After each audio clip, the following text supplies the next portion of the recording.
Spurs' shiny new stadium was finally unveiled to 6,000 lucky season ticket holders yesterday.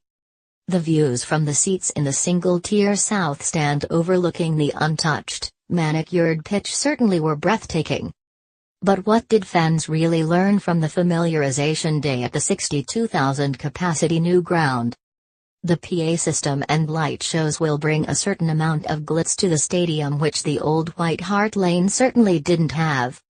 The acoustics are second to none, so match days will be special when compared to Spurs' temporary home for the last year and a half. Every football fan knows Wembley lacks atmosphere even when it's packed to the rafters. And once Spurs' singing contingents are all seating together again, it will only add to the noise. What football stadium is complete without its own microbrewery? And it did not disappoint. Beavertown beer is sold on draft, in bottles and in cans, and supporters can watch it being made.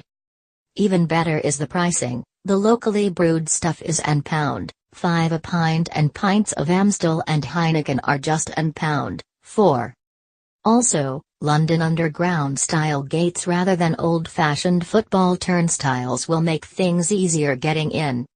It should make queuing to get in and missing the first 5 minutes of games a thing of the past. Sadly, still quite a bit.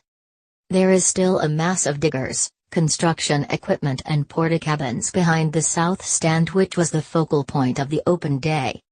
It did look a bit ugly, taking the shine off the day for some supporters. Also, fans were not allowed up to the fourth-floor concourse, so that clearly isn't finished.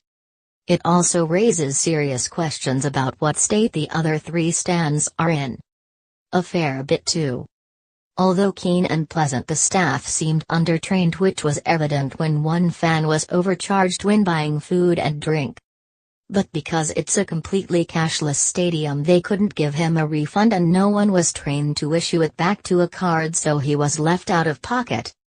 Also, some of the screens showing footage of previous matches weren't working in the concourses. That is the big question, and it could depend on whether Tottenham get into the quarter-finals.